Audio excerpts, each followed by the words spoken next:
The first time Karson Pike saw an alien faint, he had a piece of sharp metal lodged 2 inches into his forearm. It happened during a zero-gravity maintenance drill on Deck C of the intergalactic student exchange vessel, Endeavour 12. The ship, essentially a floating university, hosted students from over 90 species across the charted sectors. Karson, a mechanical engineering junior from Earth, was one of only 8 humans on board, and the only one in his module. The accident wasn't dramatic. A loose maintenance panel floated off its bracket while Karson was inspecting a condensation valve.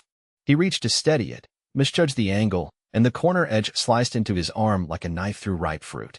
He hissed, more annoyed than scared, and reflexively caught the floating panel with his other hand.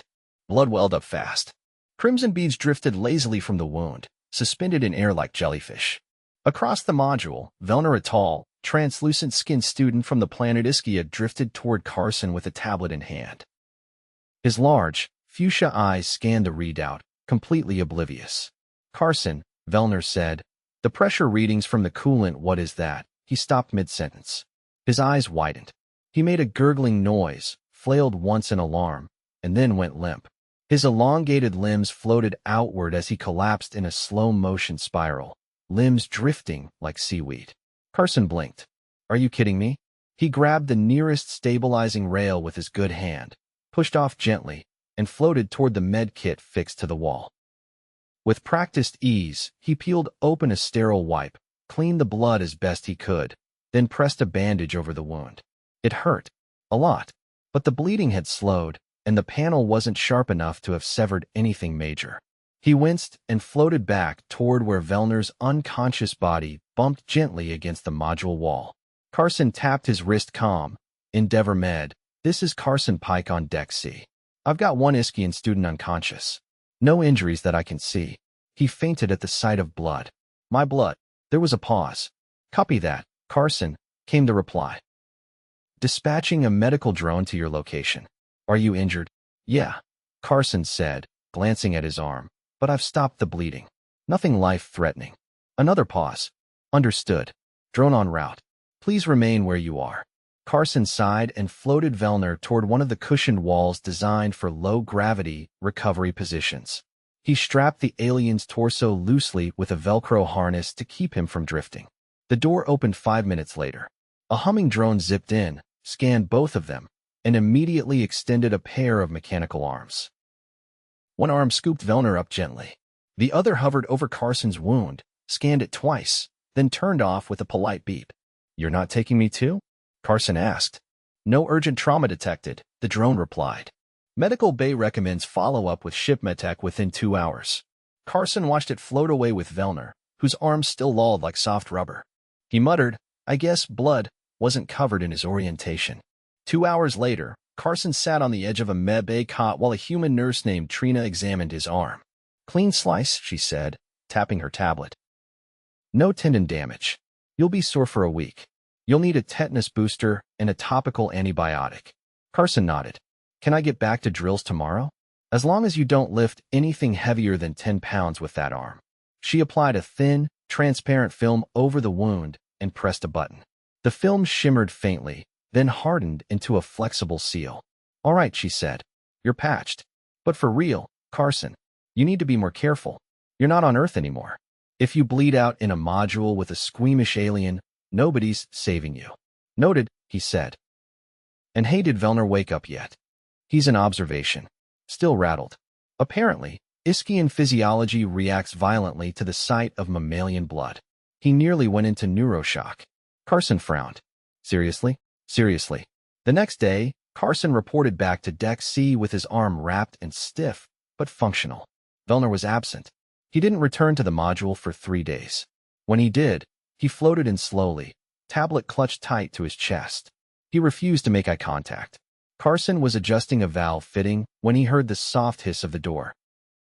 "Hey," he called out, glancing over his shoulder. "You alive?" Velnar flinched. "I am functional." "You fainted." "I regret it deeply." Karson chuckled. "It's cool. I've seen people back home pass out from a paper cut. I was briefed on the general physiology of humans," Velnar muttered. "But I did not anticipate the force of the imagery." Karson floated closer and held up his bandaged arm. "Still here." Velnar twitched, eyes darting away. Please, do not display it. Karson lowered his arm. Right. Sorry. There was a long pause. I brought supplemental readings, Velnar said, holding out the tablet. To compensate for the module time I missed. Karson took it. Thanks. No hard feelings. Just, maybe next time, try not to faint when someone's bleeding. I shall endeavor to improve. He sounded so utterly sincere that Karson couldn't help but laugh. A week later, Carson's arm was still sore, but mostly healed. He and Velnar resumed their scheduled drills, though the alien remained visibly tense around sharp tools. During a group simulation exercise in environmental systems, their instructor, a stern-faced woman from Mars named Professor Halley, assigned partners for a pressure seal breach scenario. Karson and Velnar were paired again. The simulation began with a loud hiss and a flashing red light. Foam panels simulated a wall breach. The task: patch it, reroute airflow, and stabilize internal pressure while maintaining communication with the core systems. Karson reached for the repair kit, tossed Velnar the sealant foam, and moved to the breach. Then something went wrong. As he anchored the patch, the foam dispenser slipped from Velnar's hand. It floated toward the ceiling, bumped a light fixture, and rebounded directly into Carson's face. He jerked backward in surprise, lost his grip, and slammed his injured arm against the bulkhead. Pain knifed through his elbow. He let out a sharp breath, caught himself on a railing, and looked down. The wound had reopened.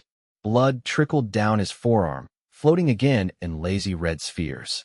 Oh no, Velnar said. Karson didn't even look up. Don't faint. I am trying. Karson ripped open the med patch on his utility belt, pressed it to the wound, and slapped his palm over it. His head swam a little, but it wasn't bad. He turned. Velnar was frozen, eyes wide, chest heaving. Karson floated over and grabbed his shoulder. Breathe. In. Out. Don't look at my arm. Just focus on me. This is not normal, it's not, Karson said. But it happens. Sometimes we bleed. And when we do, we handle it. Velnar shivered. You are leaking life fluid. I know. You are calm. Not really. I'm just used to patching myself up. Another pause.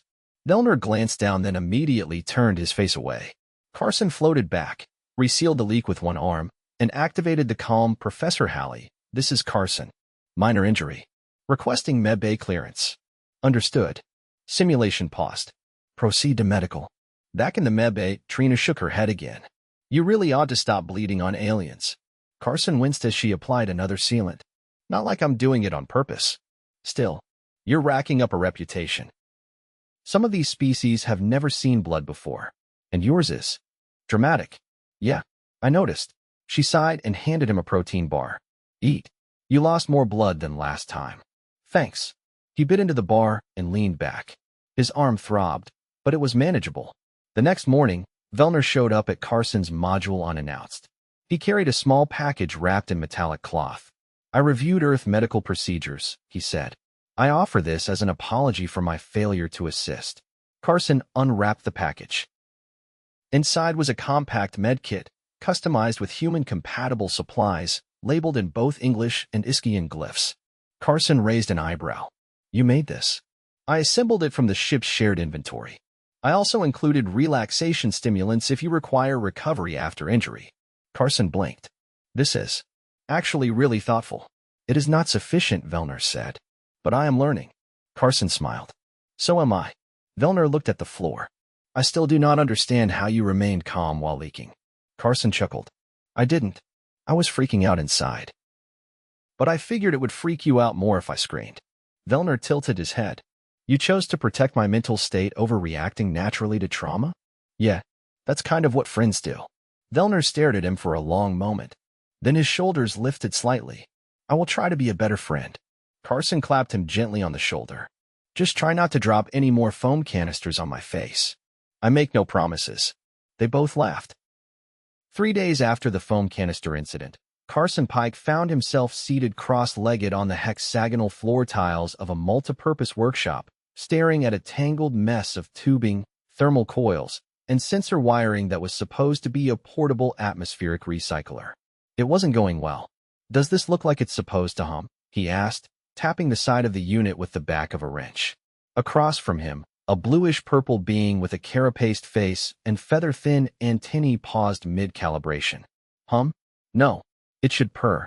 Low frequency. 70 to 80 hertz. It's humming low and angry, Karson said.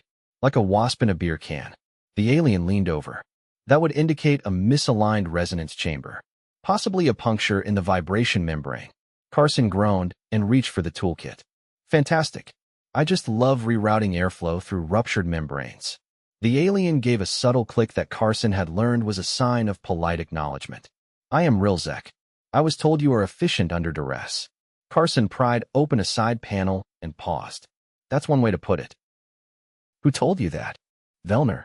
Karson gave a sharp laugh. He's not exactly unbiased. Correct.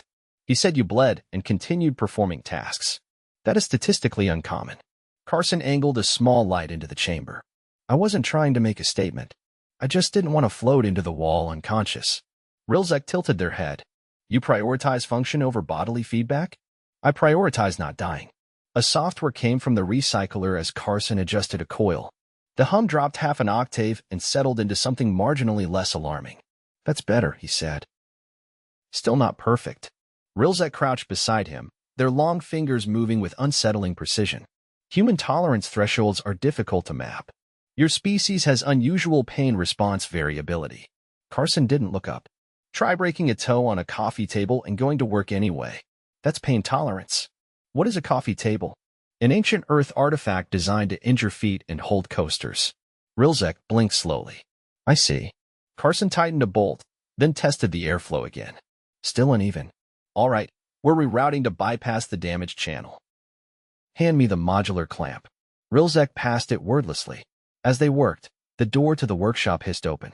A tall quadruped with a velvet snout and metallic irises trotted in. They wore a vest stitched with the insignia of the interdisciplinary peace cohort. Karson Pike, the newcomer asked. Guilty. You are summoned to participate in a cross-cultural resilience seminar.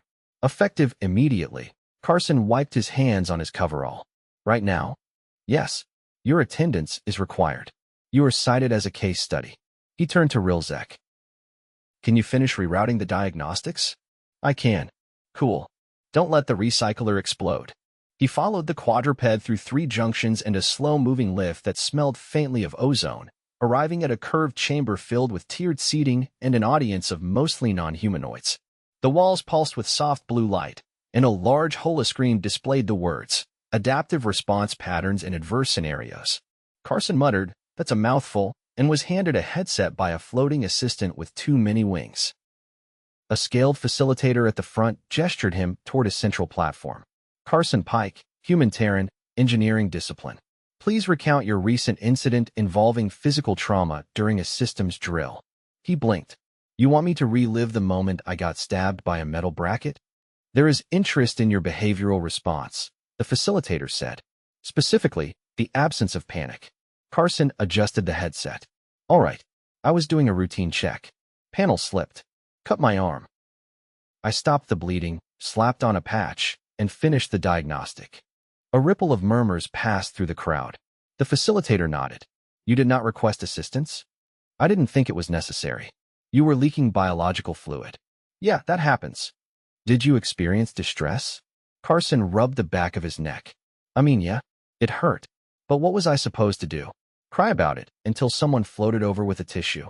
A creature with translucent fins raised a thin appendage. Did you consider the psychological impact on others? I tried. I told Velnar not to look at it. Yet he lost consciousness. I didn't expect him to fold like a cheap table. The room fell silent. Then the facilitator spoke again.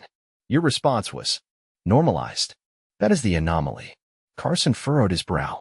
How did the rest of you handle minor injuries? A being shaped like a spiraled crystal spoke through the translator. We enter stasis. Our bodies shut down to prevent further damage. Karson blinked. You pass out on purpose? Yes. It is safer. A yellow orb with drifting eyes floated forward. We secrete a sealing compound and emit distress pheromones. It alerts the nearest medical unit. Karson scratched his head. We've got gauze and sarcasm. There was another ripple of murmurs. The facilitator looked intrigued. You are not trained medics? No, just really good at improvising with duct tape and bad ideas. A new being approached the platform. This one was tall, skeletal, with folds of bioluminescent skin that shifted colors. Would you be willing to demonstrate your wound management approach? Karson hesitated. You want me to injure myself in front of an audience? Preferably not. A simulation will suffice. A panel slid open on the floor, revealing a synthetic arm model with artificial skin, blood pump, and layered tissues. Karson knelt beside it. All right. Step 1. Locate the wound. Step 2. Apply pressure. You want to slow the bleeding, not stop circulation. Step 3. Clean it. If you've got antiseptic, use it. If not, clean water's better than nothing. Step 4. Cover it. Fabric, patches, whatever you've got. Then, the skeletal being interrupted. Why not summon specialized personnel? Because sometimes you're alone in a broken module with blood in your eyes and a toolkit floating away. You don't wait. You act. The room fell quiet again. Then, from the back, a voice said, "That is inefficient." Karson stood up. Maybe, but it gets results. The facilitator gestured toward the holoscreen. We will now enter open discussion. Karson stepped off the platform and grabbed a seat near the back. Beside him, a short, fur-coated being leaned over. You are not trained for survival, yet you exhibit high field autonomy. Is this standard for humans? Not really, Karson said. Some folks panic. Some freeze. Some patch holes in the wall with protein bars and pray. The creature tilted its head. You do not follow protocol? Only if it works. If it doesn't, we make it up as we go. Later, as attendees filed out, the skeletal being caught up with him in the corridor. I have a query. Shoot. You endured injury without sedation. What? Karson shrugged. Didn't have time. Pain isn't always a stop sign. Sometimes it's just a warning light. The being tapped a claw against its own temple. Fascinating. Our species assumes pain necessitates immobilization. Yours might be right. Ours just didn't have that luxury. The being paused, then offered a slender hand. I am a Risi. I would like to study your species' emergency response behaviors further. Karson shook the hand. Sure. Just don't ask me to bleed again. I will avoid that. For now. They both turned down separate halls. By the time Karson returned to the workshop, the recycler was running smooth. Rilzek was calibrating the exhaust sensors. How'd the seminar go? They asked without looking up. I think I accidentally became a case study. Statistically likely. Karson sat down, flexing his arm. Still hurts. You could request pain inhibitors. I could. Or I could eat a sandwich and get over it. Rilzek paused. Humans are deeply inefficient machines. Karson grinned. Yeah, but we keep running anyway. Karson adjusted the tension dial on the ventilation unit's access panel, muttering under his breath as the torque sensor blinked amber for the third time. The replacement part didn't fit exactly right. It was made for a different model, but he'd already bent the frame slightly to force alignment. Across from him, Velnar hovered quietly, eyes fixed on the diagnostic screen, antennae twitching in small, uneven motions. You know, Karson said without looking up, if this thing fails, we're going to get a lovely mist of ammonia across this whole section. Might be a fun way to test your emergency protocols. I have read the procedural handbook twice since our last incident, Velnar replied. I also requested a visual desensitization module. Karson blinked. You requested what? It is a cognitive adaptation tool. It gradually exposes the user to distressing stimuli while monitoring neural activity. I began the sequence with simulated bruising. I have not progressed to lacerations yet. Karson snorted. That's commitment. I would prefer not to collapse again if you suffer another accident. Well, I appreciate it. He tightened the final bolt with a short, frustrated grunt. The unit gave a low chirp and blinked green. Karson sagged back against the wall. Finally. That's one less disaster waiting to happen. I was told you altered the calibration thresholds for this model. That is unauthorized. Karson shrugged. It's either that or wait 6 days for a parts shuttle. Those filters don't care about protocol. Velnar hesitated. You apply improvisation as a baseline method. When the rulebook doesn't help, yeah, we call it winging it. I have no wings. That's okay. Neither do I. Velnar tilted his head, processing. A few moments passed before the door opened with a soft hiss and a new figure floated in, a small, spherical being with skin that shimmered like oil on water. It hovered slightly above the floor, surrounded by a faint, static crackle. I am Tur, it said. I was directed to observe your maintenance protocol. Karson blinked. Observe it for what? An analysis of adaptive variance. You have been flagged as a high deviation technician. I'm not even sure that's a compliment. It is not intended as one. Karson gestured toward the now stable unit. You're looking at a vent system patched with a bracket from a coolant line and a sealant designed for food storage. Still works. Tur's surface rippled. That violates 7 safety specifications. Only if you write them down. Velnar coughed lightly, which in his case sounded like a glug inside an aquarium. Karson's methods are unorthodox, but effective. Unverified effectiveness is not equivalent to reliability, Tur said. Karson crossed his arms. You can wait a week for a certified part if you want. Or you can breathe clean air now. Your choice. Tur hovered silently for a moment. Then it emitted a short pulse of light from its center. I will file a conditional notation. Glad to see bureaucracies alive and well in space, Karson muttered. I do not understand that phrase. Don't worry about it. Velnar stepped closer to the wall panel. There's still a pressure discrepancy in the lower intake valve. Karson groaned. Seriously? I just fixed that. No. The discrepancy is new. It appeared 7 minutes ago. Karson pushed off the wall and drifted over. All right. Let's see what fresh hell this is. He shined a handheld light into the open panel. A thick cable had begun to bulge outward. The insulation stretched taut. He swore under his breath. Stress fracture in the conduit housing. Probably from the misaligned bracket. I must have torqued it when I wedged the mounts. Will it rupture? Velnar asked. Eventually. Depends on how much airflow hits it. But if it does, it'll short the whole system and possibly fry the environmental monitor. Would that be dangerous? Well, let's put it this way. If the auto sensors fail, we don't get a warning when the air turns toxic. Velnar took a step back. I will retrieve the insulating gel, he said. Good call. I'll strip the coil and reinforce the bracket. Velnar left, and Karson pulled the cable gently from its mount. As he did, a sharp filament from the cracked bracket sliced across his palm. He hissed through his teeth and instinctively pulled back. The cut was shallow but long.